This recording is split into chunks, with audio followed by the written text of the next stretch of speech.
Well, it is the weekend और weekend पर एक आकलन तो लगा ही लेना चाहिए. Let's get a quick recap of the week that was.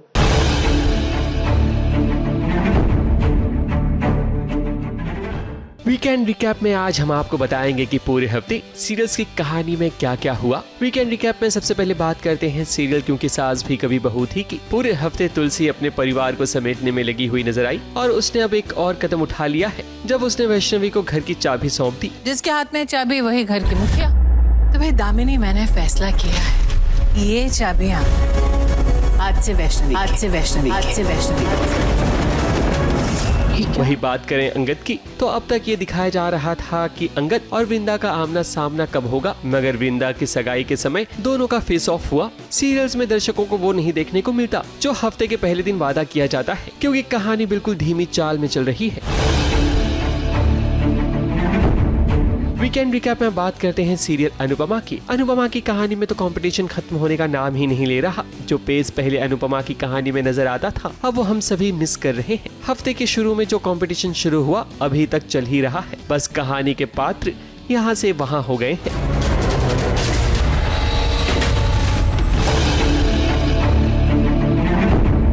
Weekend recap में बात करते हैं सीरियल जूही मूही की. जूही ने हफ्ते की शुरुआत में जो सपना देखा था कि वो लॉयर बनकर रहेगी वो आखिर हफ्ते के आखिर में पूरा हो ही गया. मगर दर्शकों को इसकी कहानी सोमवार से देखने को मिलेगी. अब जूही लॉयर तो बन जाएगी मगर कोर्ट में कई दिक्कतों का सामना करना पड़ेगा.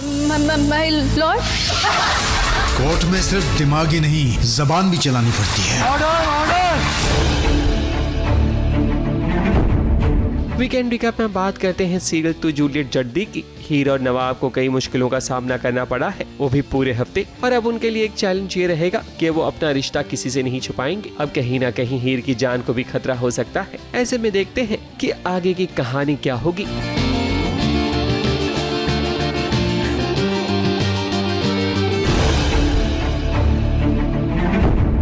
वीकेंड रिकैप में बात करते हैं सीरियल शहर होने को है कि माहिद को दवा दी गई थी जिसके कारण दौरा पड़ा था. इसमें पूरा हफ्ता निकल गया. अब कहानी इतनी स्लो है तो भला दर्शक इससे कैसे जुड़ पाएंगे क्योंकि अब शहर ये जानने की कोशिश करेगी कि आखिर माहिद की जो हालत हुई है उसमें किसका हाथ है. अब इसी में लगता है आगे का हफ्ता भी निकल जाएगा मगर परिणाम शायद ना निकल पाए.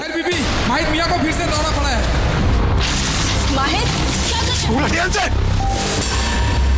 डॉक्टर सहर, इतनी दवाइयों के बाद में भी माहिद को आराम नहीं. कहीं इलाज में तो कोई कमी नहीं? कोई तो है जो माहिद के इलाज को नाकाम करने की साजिश कर रहा है और मैं उसे बेनकाब करके रहूंगी. वीकेंड रिकैप में बात करते हैं गंगा माई की बेटियां की. पूरे हफ्ते कहानी में ड्रामा देखने को मिला. सास बहू ड्रामे के साथ साथ बाकी चीजों को भी दिखाया गया. वहीं अब दादी की एंट्री हो चुकी है जिनके आने से स्नेहा की मुसीबत और बढ़ गई. यही एक कहानी ऐसी लगती है जो अपनी स्पीड में चल रही है वरना छोटे पर्दे पर अधिकतर कहानी स्लो ट्रेन की तरह चल रही है. जब से ये मेहमान घर पर आई है ना तब इसने हमारा रसोई का बंटवारा कर दिया. रसोई का बंटवारा मतलब परिवार का बंटवारा. ऐसी लड़की को तुमने घर में कदम भी कैसे रखने दिया? परिवार तोड़ने वाली लड़की इस घर की बहू हरगिज नहीं बन सकती. स्नेहा कुमारी अब आपके सामने अच्छा बनने की कोशिश करेगी. इसका नाटक तो हम बहुत अच्छे से जानते पहले से. तुम भी जान जाओगे. गिरगिट की तरह अपना रंग बदलती रहती है.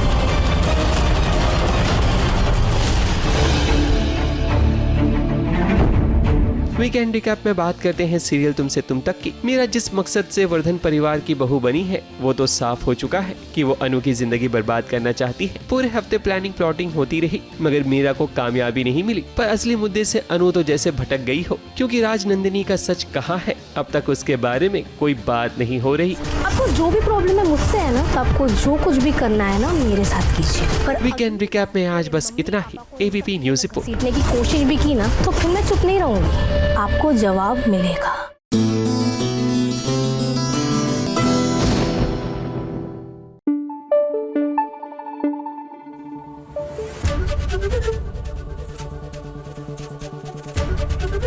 एबीपी न्यूज आपको रखे आगे.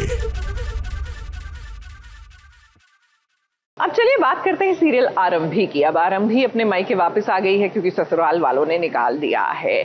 हालांकि मायके में जो आस पड़ोस वाले हैं उनका कहना है कि बिल्कुल ये जाती सहनी नहीं चाहिए, आवाज उठानी चाहिए, एंड आई कंप्लीटली एग्री। लेकिन कहीं ना कहीं मुझे ये लगता है कि आरंभी को अब अपना रास्ता और अपनी आगे की राह जो है वो तलाश कर लेनी चाहिए और पलटकर अपने ससुराल नहीं जाना चाहिए। But that is my take on it. You know ये सीरियल है, क्योंकि जब तक आरंभी और उसके ससुराल वालों की राह उलझेगी नहीं तो कहानी आगे बढ़ेगी कैसे।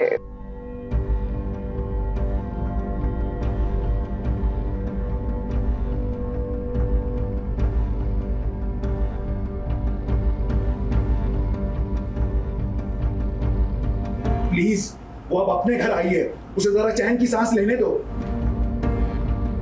मुझे अच्छा लगता है सच झूठ करने में। इसे भी तो ऐसे काम नहीं करना चाहिए था ना, जिससे ससुराल वाले इसे घर से बाहर निकाल सकते।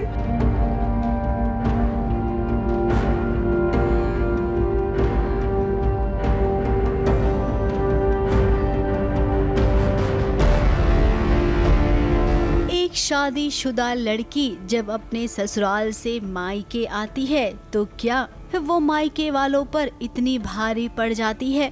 क्या शादी के बाद लड़की का वजूद उसके ससुराल वालों से होता है, उसके अपने पति से ही होता है?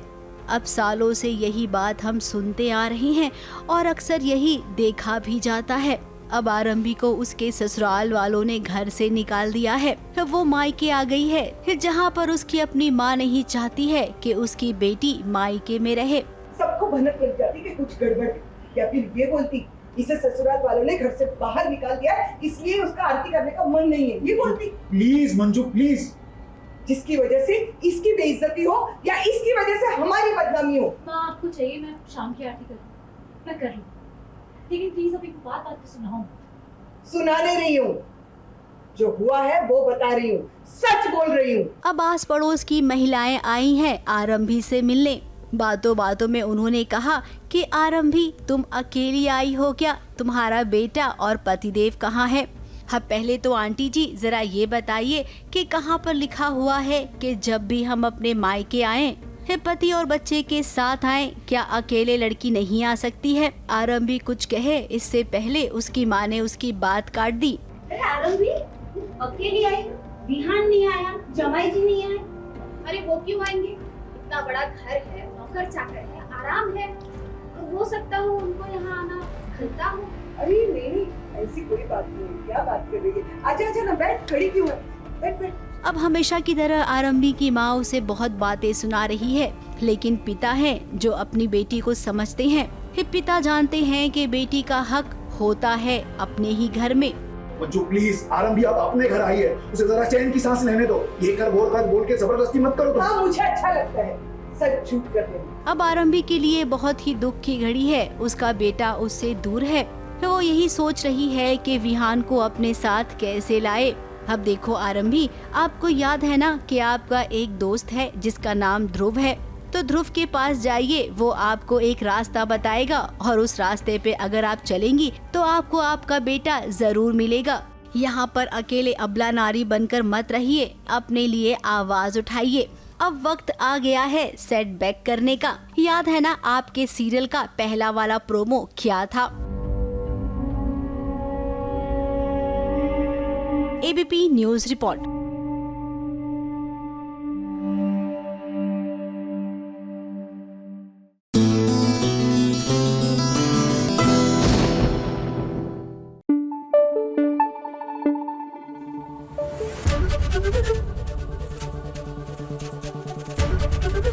एबीपी न्यूज आपको रखे आगे। फटाफट से हो जाइए सवार हमारी फटाफट एक्सप्रेस पर, कीजिए एंटरटेनमेंट की दुनिया की सैर फटाफट से। फटाफट खबरों की रेलगाड़ी में आप सबका स्वागत है। हमारा सबसे पहला स्टेशन है सीरियल पति ब्रह्मचारी का सेट, जहां पर अब ईशा को शक हो गया है कि अवनी जरूर कुछ गड़बड़ कर रही है। झूठ बोलकर वो इस परिवार में तो आ गई।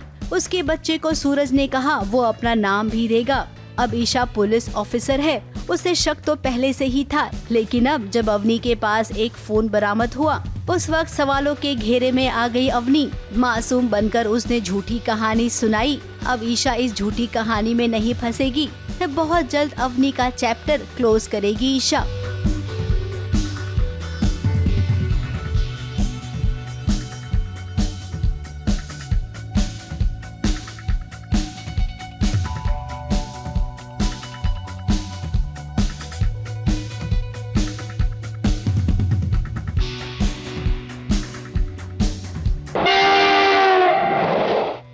फटाफट खबरों में अब आगे बढ़ते हैं और चलते हैं जाने अनजाने के सेट पर, जहां पर रीत पुलिस थाने आ गई है। अब अस्पताल में जिस बच्चे को बचाने की कोशिश की थी ना रीत ने, उसके माँ बाप को गलतफहमी हो गई, जिसके चलते रीत को थाने आना पड़ा।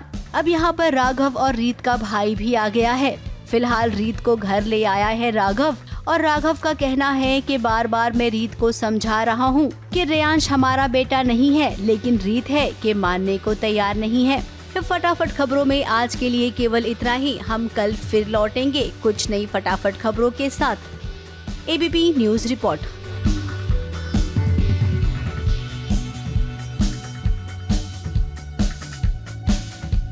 भड़का नहीं हुआ था, मतलब मैं समझा के उसे परेशान हो गया हूँ कि कैसे समझाऊँ तुम्हें कि तुम ये सब तुम्हारे वहम है।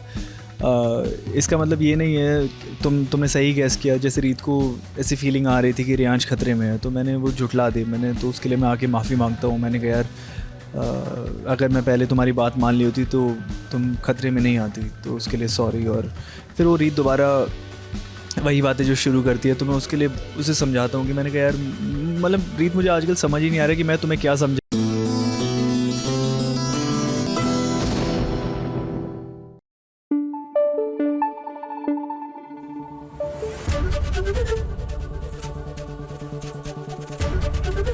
एबीपी न्यूज आपको रखे आगे। सीरियल तुम देना साथ मेरा, यहाँ अपराजिता और रक्षित की लव स्टोरी एक कदम आगे बढ़ी। देखिए, घर में ना सत्यनारायण की पूजा है और इसी पूजा में अनाउंसमेंट हो जाएगी इनकी सगाई की। अब जाहिर सी बात है, टेलीविजन के शादी वाले घरों में कितना ड्रामा होता है, हर फंक्शन में कितना ड्रामा होता है, ये हम सब जानते हैं। लेकिन द गुड न्यूज़ इज कि इनकी रिलेशनशिप की कड़ी एक और आगे बढ़ी।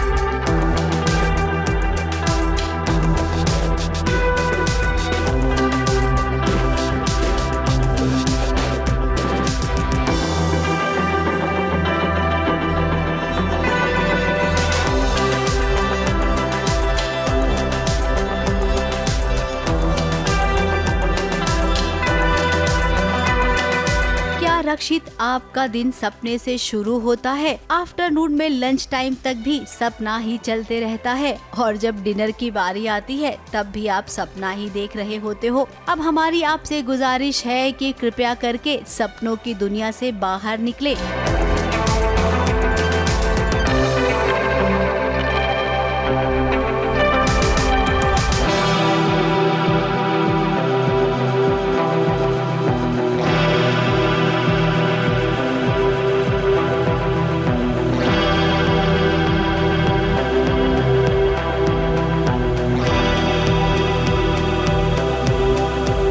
कि आपकी माँ ने आपसे ये कहा है कि अपराजिता के साथ आपका रिश्ता उन्हें मंजूर है। इसका मतलब ये तो नहीं कि उन्होंने कहा और हो गया। देखो रक्षित, ऐसा बिल्कुल नहीं है। अभी तो आप ख्यालों में हो, इस सपना देख रहे हो कि आपकी अपराजिता से सगाई हो गई है। अब यहाँ पर सगाई होगी, लेकिन रक्षित और अपराजिता की नहीं, बल्कि ईरा और रक्षित की। सत्यनारायण की पूजा के दिन मैं ईरा की सगाई करना चाहती हूँ। यहाँ पे किसी की एंगेजमेंट होगी तो मेरी और रक्षित की होगी। वो ड्रीम सीक्वेंस है, सॉरी, वो रक्षित का ड्रीम सीक्वेंस है। आई थिंक अभी वापस आ गई हूँ और अभी मेरे पास फैमिली का सपोर्ट है, तो डेफिनेटली पहले मैं अकेले लड़ रही थी, लेकिन अब अगर फैमिली भी मेरे साइड में, तो रक्षित को वापस से कन्विंस करना ईजियर होगा। अब रक्षित की माँ यहाँ पर खेल खेल गई। अपने बेटे के सामने अच्छा बनने के लिए उसने कहा कि अपराजिता के साथ उसको रिश्ता करना है। फिर वहीं दूसरी ओर अपराजिता की माँ को इतनी खरी खोटी सुना दी कि उसकी माँ सोच में पड़ गई कि ये क्या हो रहा है। ईरा नाम की ट्विस्ट नहीं है, ये सुधा जी का प्लान है कि रक्षित की शादी मैं ईरा से कराऊंगी, जिससे अपराजिता दूर हो जाएगी। और ये खुद रक्षित को नहीं पता है, तो वहाँ शायद आप देखेंगे कि झगड़ा होगा। हम दोनों तो यही चाहते हैं कि ये दोनों की शादी हो जाए, लेकिन ऐसा होने वाला नहीं है। इसी के चलते रक्षित की माँ ने ईरा को भी अपने साथ मिला लिया, क्योंकि रक्षित की माँ जानती है कि ईरा रक्षित से प्यार करती है और मेरे बेटे के लिए ईरा ही सही है। कुल मिलाकर कहें तो बहुत बड़ी गड़बड़ होने वाली है। ईरा ने हार मान ली थी, उसने छोड़ दिया था रक्षित को और वो जा रही थी, लेकिन अभी फ्लैशबैक में बताएंगे कि सुधा ने मुझे रोक लिया और मुझे इमोशनल ब्लैकमेल किया कि अपनी फ्रेंड को नहीं बचाओगी क्या, बिकॉज उनके लिए अपराजिता एक डिवोर्सी है, तो she is not a right person for उनका सन। तो मैंने बोला ठीक है, मतलब शी इमोशनली ब्लैकमेल्स मी ऑल्सो, तो आई तो already like Rakshit a lot. तो और अभी उसकी मम्मी मुझे बोल रही है, तो ऑब्वियसली मैं तो लाइक हाँ ज़रूर, आई एम रेडी। मैं तो यही चाहती थी, लेकिन अभी रक्षित को मनाना बहुत डिफ़िकल्ट टास्क है। अभी आगे क्या चीज़ें अनफोल्ड होगी, उसके हिसाब से कैसे हम लोगों की एंगेजमेंट होगी, वो आपको देखना पड़ेगा। अपराजिता अपने पूरे परिवार के सामने सत्यनारायण की कथा सुनने आ तो गई, लेकिन यहाँ पर एक कथा नहीं बल्कि बहुत बड़ा कांड होने वाला है। रक्षित और अपराजिता यहाँ पर होने वाले बवाल से फिलहाल तो अनजान है।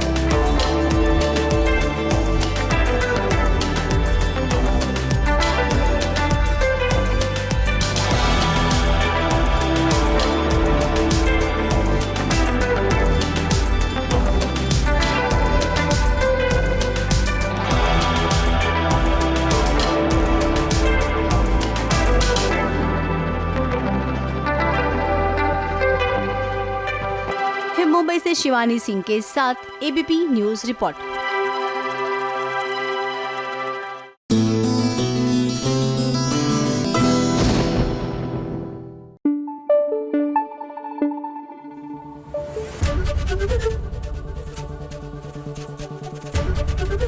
एबीपी न्यूज आपको रखे आगे। अब मन्नत और विक्रांत की शादी तो हो गई, लेकिन सवाल ये है कि भैया ये जो डिलूलू स्टेज है जहां विक्रांत को याद नहीं है कि विक्रांत है और मन्नत उसकी लाइफ में कौन है, वो कब तक मेंटेन रहेगी। तो आपको गुड न्यूज दे दें कि आएगी भैया, विक्रांत की याददाश्त वापस आएगी।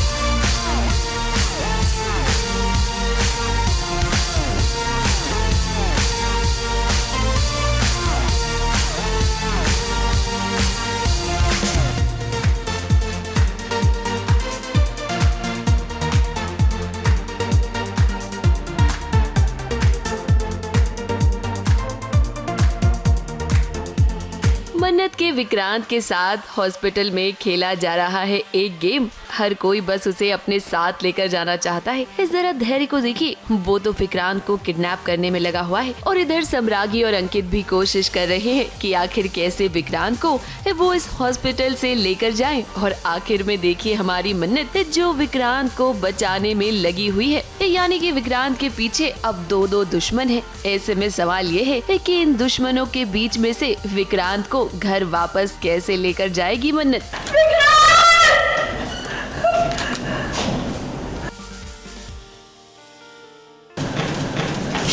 धैर्य ऑब्वियसली सिचुएशन में उसने आई थिंक ऑब्सेशन के पाथ में वो कहीं पहुंच गया, उसको खुद नहीं पता वो ये रास्ते में कहाँ पहुंच गया, क्या कर रहा है।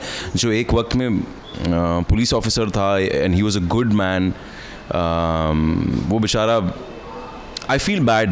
विक्रांत हमारे सामने ही था पर अचानक कहीं तो वो गायब हुआ है।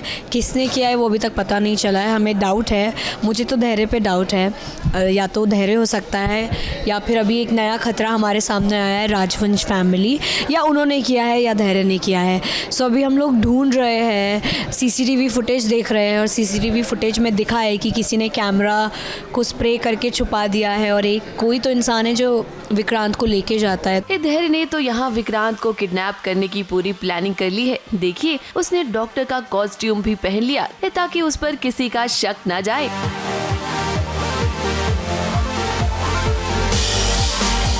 वैसे यहाँ मल्लिका और रौनित ने विक्रांत को बचाने की कोशिश तो की थी, लेकिन जब मन्नत की जान खतरे में पड़ी तो वो यहाँ विक्रांत को अकेला छोड़कर चले गए और उसके बाद धैर्य को मौका मिल गया विक्रांत को किडनैप करने का। मन्नत को जो गुंडे थे जो फेक पुलिस बन के आए थे, उन्होंने ड्रग इंजेक्ट किया है जिसकी वजह से वो थोड़ा होश में नहीं, उसे समझ नहीं आ रहा है कि क्या चल रहा है। But we are taking care of her and हम उसे बोल रहे हैं कि विक्रांत विल बी फाइन, उसे कुछ नहीं होगा। कोशिश तो सभी कर रहे हैं अपनी अपनी तरफ से।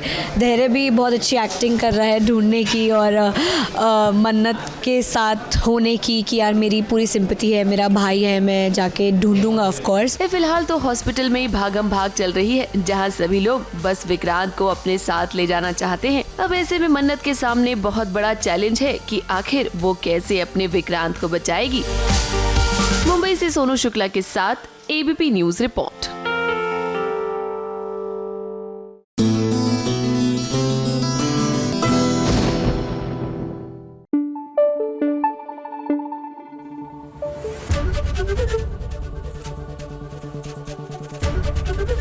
एबीपी न्यूज आपको रखे आगे। गाना सुनाना आपको जो मैं गा नहीं सकती, लेकिन मैं कह के सुनाऊंगी कि अपनी तो पाठशाला मस्ती की पाठशाला, तो मस्ती की पाठशाला तो उड़ने की आशा में भी लगी है, जहां सचिन, साइली, रेणुका, बाबा सब एकदम वो पाठशाला वाला खेला खेलने के मूड में है।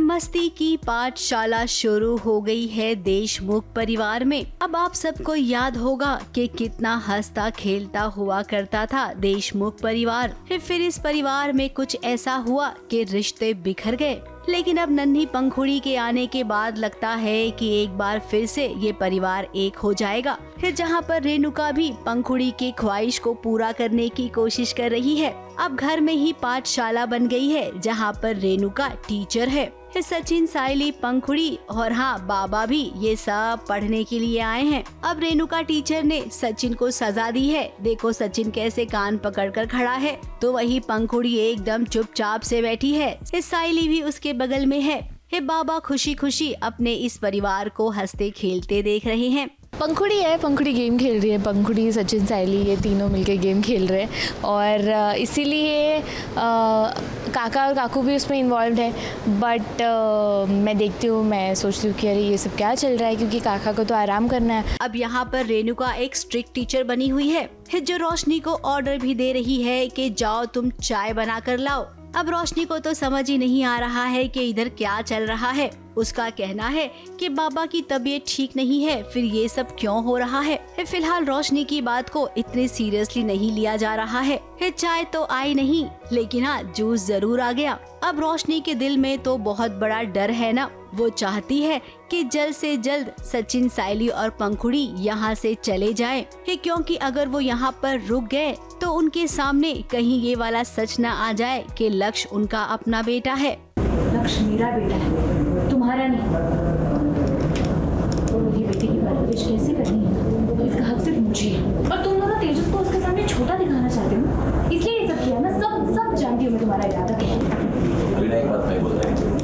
साइली को ये सब मैं कर सकता हूँ, उसको कुछ मालूम ही नहीं है। अब रोशनी इस घर में झूठ के सहारे से आई थी। झूठ की वजह से उसकी शादीशुदा जिंदगी टूटने की कगार पर आ गई थी। और अब एक और झूठ जो उसने सबसे छुपाया है, लक्ष्य उसका अपना बेटा नहीं है। सोचिए, अब अगर रोशनी का ये वाला झूठ सबके सामने आएगा फिर तो तबाही ही मच जाएगी। मैं सचिन और साइली को भी बोलती हूँ कि तुम लोग क्या समझते हो अपने आप को, तुम लोग क्यों हमारे बीच में आ रहे हो, फैमिली मैटर में बीच में घुसने की कोशिश कर रहे हो, तो ये सब मत करो। तो घर वालों को कहीं ना कहीं बाहर वाले बुलाया। हाँ, ऑब्वियसली अभी 7 सालों से वो लोग आए नहीं हैं, तो बस मैं ये चाहती हूँ कि ये लोग वापस जाए, बिकॉज़ लक्ष्य को अगर वो पहचान लेंगे, अगर ये सच बाहर आ गया कि लक्ष्य उनका बेटा नहीं है, तो बहुत बड़ी प्रॉब्लम हो जाएगी। इसलिए मैं उनको मेहमान करके तुरंत भगा रही हूँ। आजा। इसीलिए सचिन साइली को वो बार बार कहती है कि तुम लोग मेहमान हो और मेहमान यहाँ पर रुकते नहीं हैं। जल्द से जल्द तुम लोगों को यहाँ से चले जाना चाहिए। मुंबई से प्रिया धवड़े के साथ एबीपी न्यूज रिपोर्ट।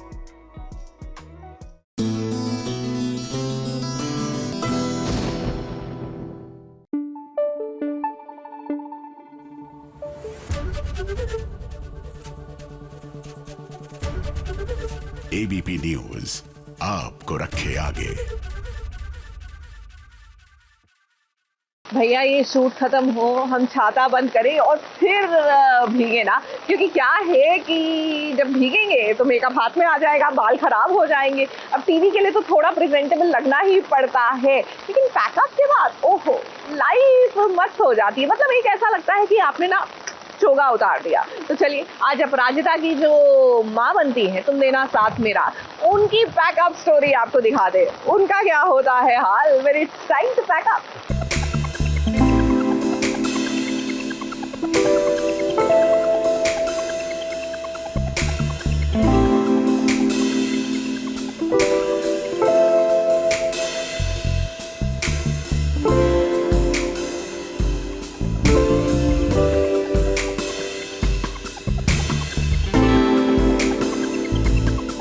एक वेपन है हमारे पास, चलो।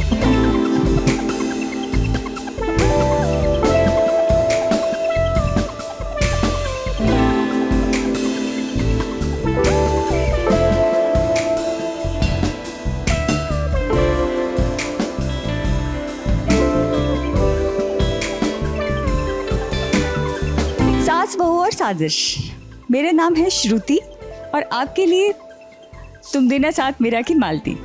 मेरा पैकअप हो चुका है, मेरे हाथ में मेरा पाउच है, फ़ोन है और आप लोग देखेंगे कि मैं पैकअप होने के बाद घर क्या क्या करके कैसे कैसे करके जाती हूँ। आइए, ये मेरा रूम है और ये मेरा सामान फैला पड़ा है। जल्दी से मैं चेंज करूँगी। मेकअप का बक्सा, ये मेरा मिरर, ये मेरा सेट का पाउच, ये मेरा पेंसिल, ब्रशेस, सारा मेकअप का सामान और फोन मेरे हाथ में है। हम तैयार है? Yes, commando ready. मुंबई में एक वेपन है हमारे पास, छाता। चलो।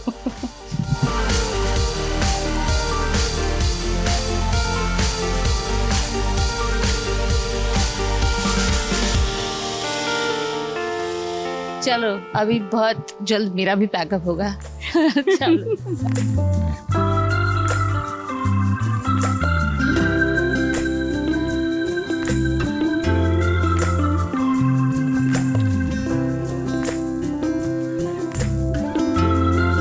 पैकअप होने के बाद श्रुति को घाई होती है कि वो कितने जल्दी पैकअप करके, मतलब मैं 2 मिनट में हेयर कॉस्ट्यूम चेंज करके रूम से बाहर, मेकअप मैं लगा कर ही जाती हूँ। मैं घर जाके शांति से उतारती हूँ। मेरी एक आदत है कि मैं जब भी शूट करती हूँ मेरे हाथ में फ़ोन नहीं होता है, सेट पे रूम में होता है, तो पूरे टाइम आप मेरे हाथ में फ़ोन नहीं देखोगे।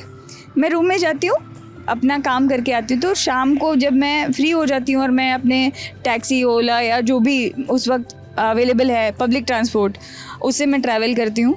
तो मेरा वो काम होता है कि किसने किसने मुझे फ़ोन किया है, जवाब देना है, क्या क्या काम करना है। मेरे फ्रेंड्स ने अगर कॉल किया है तो उन्हें कॉल करना है। मेरे पेरेंट्स मतलब मेरी मम्मी को मैं कॉल करती हूँ। लंबा सफ़र तय करने के बाद हम लोग पहुँच गए हैं।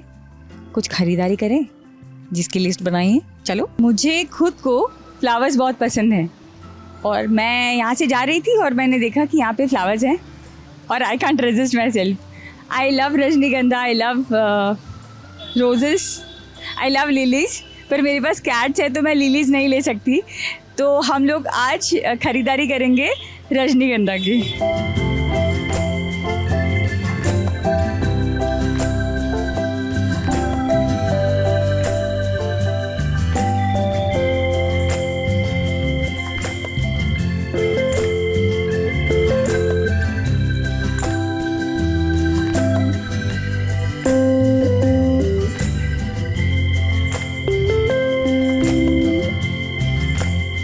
रजनीगंधा बहुत कम बार मिलता है लेकिन अच्छा मिल गया, आज तो ले लिया।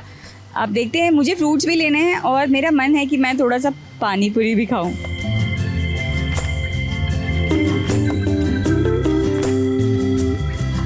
मेरी छोटी मोटी रोज़मर्रा की लिस्ट होती है कि मुझे शूट के बाद क्या खरीदना है। तो मुझे कुछ फ्रूट्स लेने हैं और कुछ सब्ज़ी लेनी है।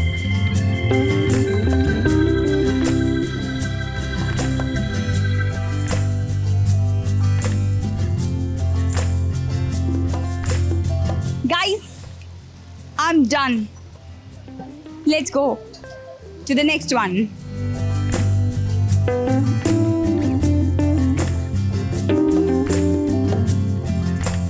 छोटी सी जो लिस्ट थी वो शॉपिंग हो गई, जो लिस्ट में नहीं था वो भी ले लिया, लेकिन थोड़ी सी भूख लगी है तो कुछ खाने चले। चाहे एक्टर बहुत ऐसा बोले कि मैं डाइट करती हूँ या करती हूँ और मैं वज़न उतारने का कोशिश कर रही हूँ, तो मैं भी करती हूँ, लेकिन कभी कभी हमें खाना भी चाहिए जो हमारे सोल को शांति दे। तो सोल को शांति देने का काम मैं कर रही हूँ।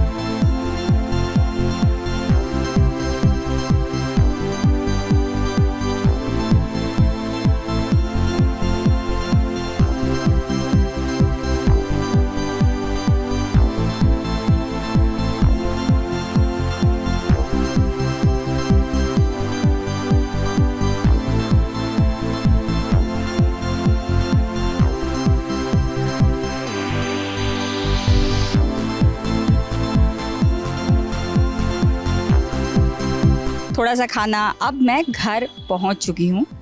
पूरा दिन ख़त्म हो गया है, सारा काम ख़त्म हो चुका है। अब मेरा आराम करने का टाइम है।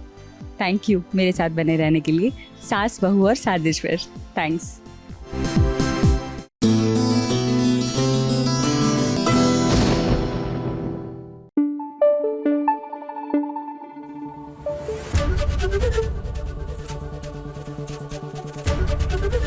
एबीपी न्यूज आपको रखे आगे। बात करते हैं सीरियल यादें की। गजब है भैया ये हॉस्पिटल। यहाँ पर कभी मम्मी आ जाती है, कभी ज़ॉम्बीज आ जाते हैं, कभी स्पाइडर आ जाते हैं। अब फाइनली जाकर वो आया है जो आमतौर से हॉस्पिटल्स में आते हैं, वायरस।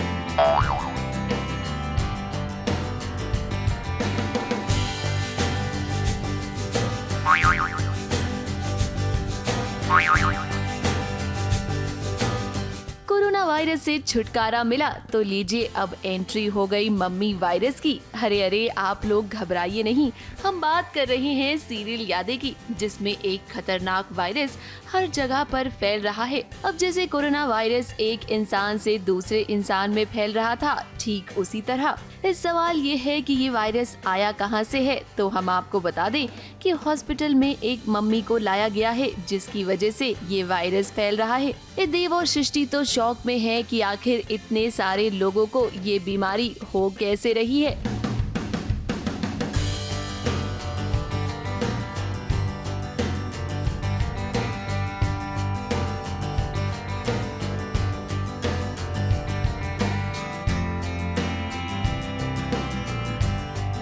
ऐसा कोई सीवियर इन्फेक्शन हुआ है जो एयरबॉर्न है, जो एक से दूसरे को हो सकता है। इसलिए एक मम्मी आई थी यहाँ पे जिस पर मैं इन्वेस्टिगेट कर रही थी, उस केस को हैंडल कर रही थी। बट नाउ बहुत सारी चीज़ें ऐसी हो गई कि बहुत सारे लोगों को ये बीमारी हो गई। वो इन्फेक्शन मुझे भी हो गया है, स्लाइटली शुरुआत हुई है उसकी, लेकिन इट कैन बी वर्स। तो अभी धीरे धीरे सबको फैल रहा है एंड इंक्लूडिंग मी। सिर्फ देव और सृष्टि है जिनको अभी तक ये हुआ नहीं है। हॉस्पिटल में भी हर जगह ये वायरस फैल रहा है। देखिए तो डॉक्टर प्रीति भी इसका शिकार हो गई। हालांकि देव और सृष्टि अभी तक बचे हुए हैं, लेकिन यहाँ सृष्टि को ना सबसे ज्यादा फिक्र हो रही है अपने बेटे ध्रुव की। ध्रुव ऑलरेडी सीवियर एप्लास्टिक एनीमिया है, उसकी इम्यूनिटी ऑलरेडी इतनी लो है। अगर ये एयरबॉर्न एक्सपोजर है तो सबसे ज्यादा रिस्क पर ध्रुव है। इधर हॉस्पिटल में एक डॉक्टर ने उस मम्मी को जलाने की कोशिश भी की, जिसकी वजह से ये वायरस हर तरफ फैल रहा है। लेकिन देखिए देव और सृष्टि ने उसे रोक दिया।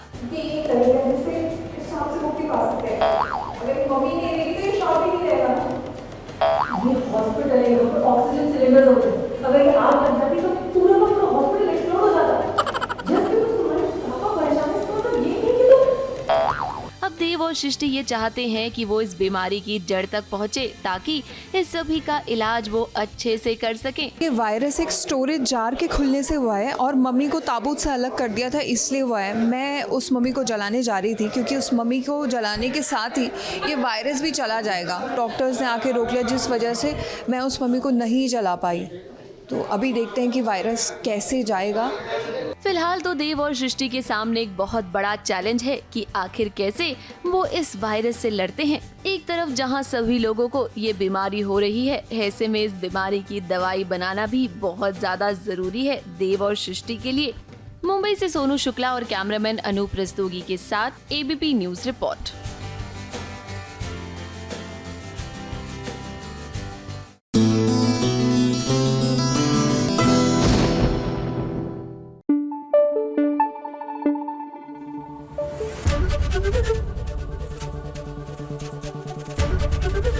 एबीपी न्यूज आपको रखे आगे। हम बात कर रहे हैं मिस्टर एंड मिसेस परशुराम की। अब फाइनली शालिनी का भी स्पाई होने वाला ये जो पूरा एंगल था, ये पहले आ जाना चाहिए था और व्यूअर इंटरेस्ट उसमें बना रहता। बहरहाल व्हाट कैन बी सेड, जब चिड़िया चुग गई खेत। लेकिन अब तो हमारी शालिनी कमर कस के गुंडों की खूब धुनाई कर रही है।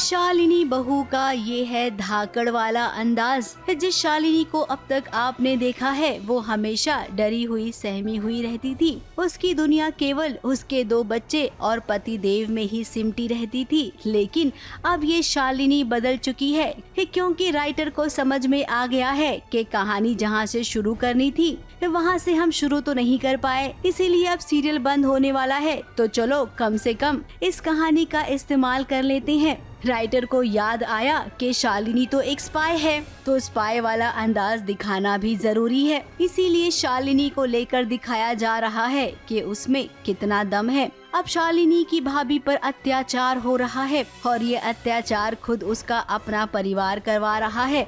यहाँ पर वो गुंडों से लड़ रही है, अपनी भाभी को बचा रही है। सोसाइटी में एक मैसेज दे रही हूँ शालिनी के थ्रू कि ऐसी ननद होनी चाहिए। अपनी भाभी को बचाने के लिए लड़ गई गुंडों से, अपने मायके वालों से लड़ गई, और अभी तो घर जाके सबकी फिर से बैंड बजाऊंगी मैं, अपने पापा की, अपने काका की, अपने भैया की, सबकी।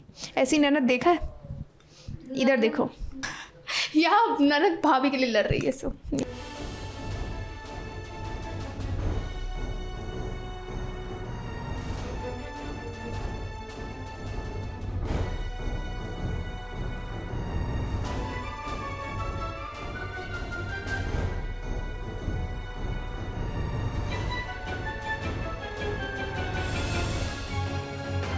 अब आप सबको तो ये शूटिंग लग रही होगी, लेकिन शूटिंग में दिखाने के लिए असली की फाइटिंग करनी पड़ती है। जो कि इतना आसान नहीं होता है। साड़ी पहनकर डिशुम डिशुम करना, इधर उधर घुसा मारना, ये अपने आप में चैलेंज वाला काम है। साड़ी पहनना, मंगलसूत्र पहनना, सिंदूर लगाना वो एक सिंबल है of being a married girl, और नहीं भी लगा रहे तो इट्स अ पर्सनल चॉइस। शादी हो चुकी है लेकिन इसका मतलब ये नहीं है कि आप को टेकन फॉर ग्रांटेड लिया जाए। ओके, अगर वो घर संभाल सकती है, अगर अपना पूरा स्त्री का जो हिस्सा है एक मकान को घर बनाना, तो जैसे हम बोलते हैं ना कि दुर्गा माँ वास करती है या माता काली हमारे अंदर होती है, तो जब ज़रूरत पड़े तो आपको भी शस्त्र उठा लेना चाहिए। अब जैसा कि सीरियल में खुलासा हो ही गया है, शालिनी क्या है और क्या कर सकती है।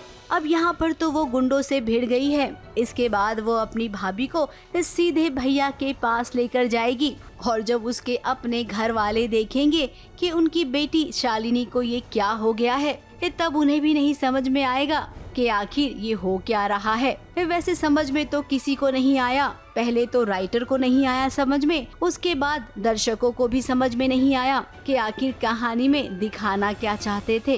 खैर, अब सीरियल बंद हो रहा है, उसे एक हैप्पी नोट पे बंद करना है। इस साथ में ये भी दिखाना है कि मिस्टर परशुराम के साथ मिसेस परशुराम भी है, इसीलिए फटाफट से एक्शन सीन्स दिखाए जा रहे हैं।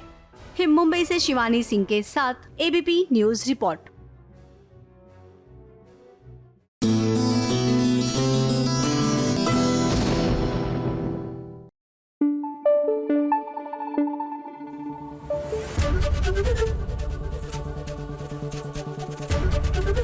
एबीपी न्यूज आपको रखे आगे।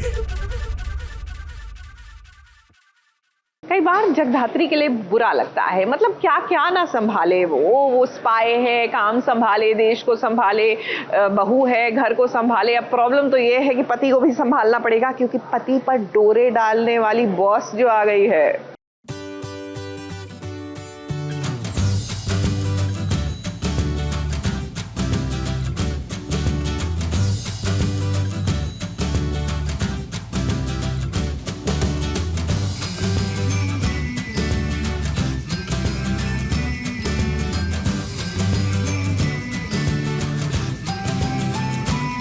जगधात्री के घर में आखिर ये हो क्या रहा है। जगधात्री बप्पा के सामने अपनी बात रख रही है, शिवाय उसके पीछे पीछे जा रहा है। मायादी को समझ में नहीं आ रहा है कि आखिर हो क्या रहा है। अचानक से रुद्र भी निकल गया। तपस्या आकर सवाल पूछ रही है कि बताओ मेरा रुद्र कहाँ गया। अब सबके मन में कुछ न कुछ सवाल है, लेकिन बताएगा कोई कि आखिर यहाँ पर चल क्या रहा है। क्यों घर में एक दूसरे के पीछे सब पड़े हुए हैं, आखिर यहाँ पर होने वाला क्या है। रुद्र गए तो गए कहाँ, क्योंकि वैसे भी रुद्र ने ही ये सब किया होता है, प्लान किया होता है। जो हमारे मिशन का पार्ट नहीं होता, बेसिकली वो हमें मुझ पर अटैक करने वाले होते हैं। तो ये मैं जानना चाहती हूँ कि रुद्र कहाँ है, इस वक्त घर क्यों नहीं आया। तो चलिए हम आपको बताते हैं कि जैसा कि आप देख रही हैं, इन दिनों कहानी में एक तीसरा वाला फैक्टर आ गया है। शिवाय और जगधात्री के बीच में जानवी आ गई है, जो कि इन दोनों की बॉस है।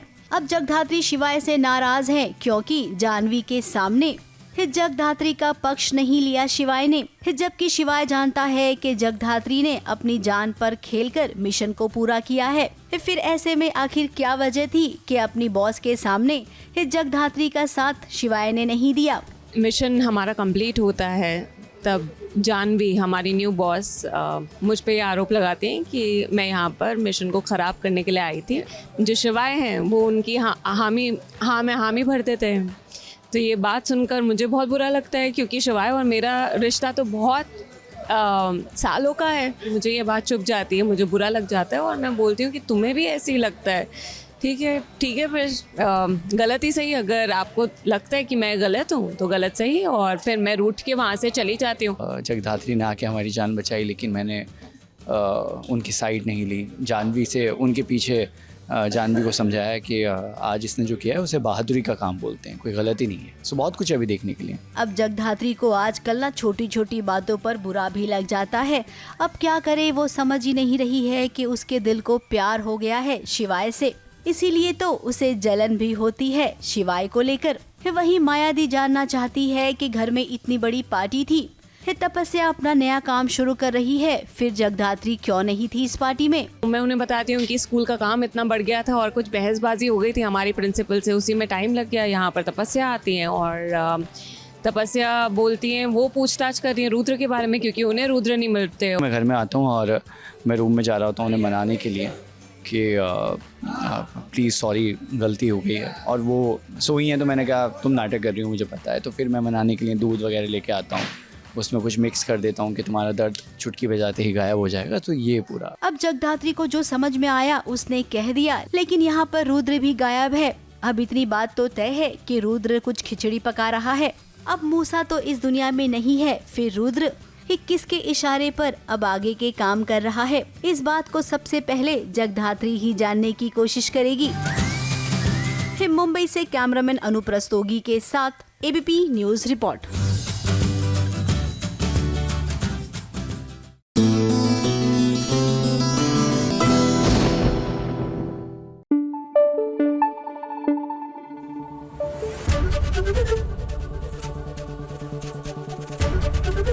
एबीपी न्यूज आपको रखे आगे। सीरियल मन अति सुंदर, यहाँ प्रथम और राध्या, इनकी लाइफ में जद्दोजहद चलती ही जा रही है और अब तो टॉप ऑफ द लिस्ट इनकी जिंदगी का एकमात्र लक्ष्य ये है कि अपना घर वापस लेना है।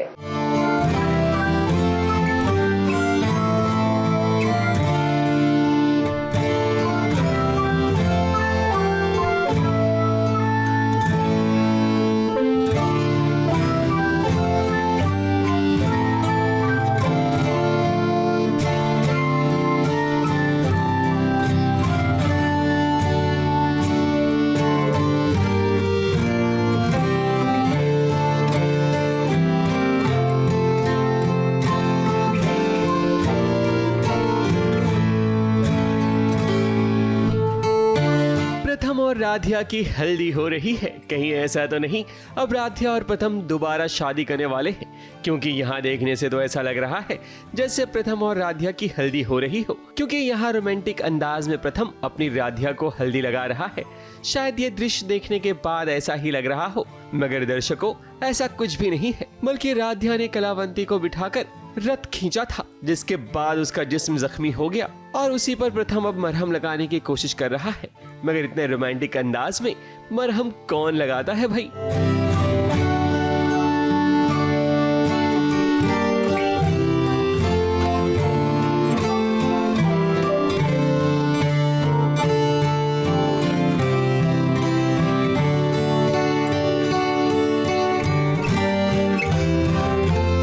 राधिया से उन्होंने पूरा एक चेयर बड़ी सी जिसका रथ बनाया था वो खिंचवाई है, जिसपे कलावंती बैठी रहती। तो राधिया की पूरी बॉडी पे मार्क्स आ गए रस्सी पकड़ने की वजह से, खींचने की वजह से।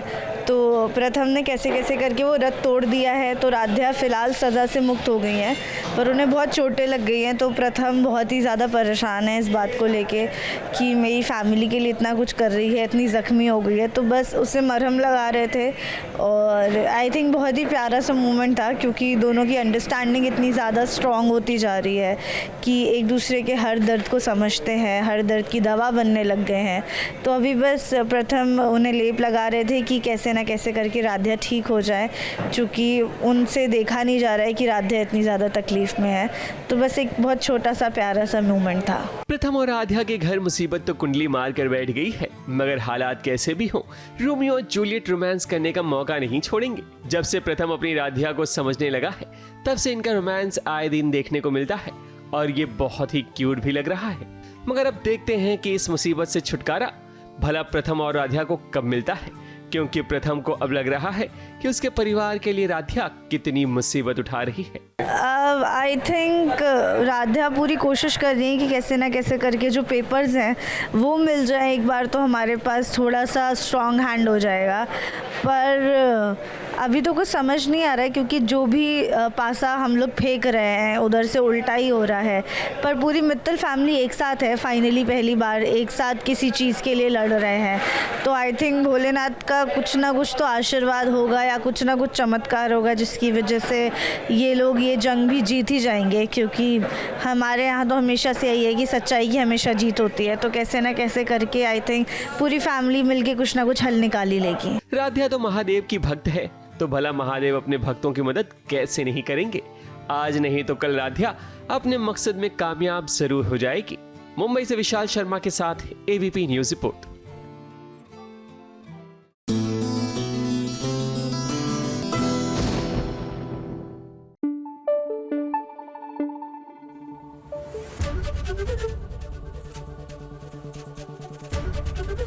एबीपी न्यूज आपको रखे आगे।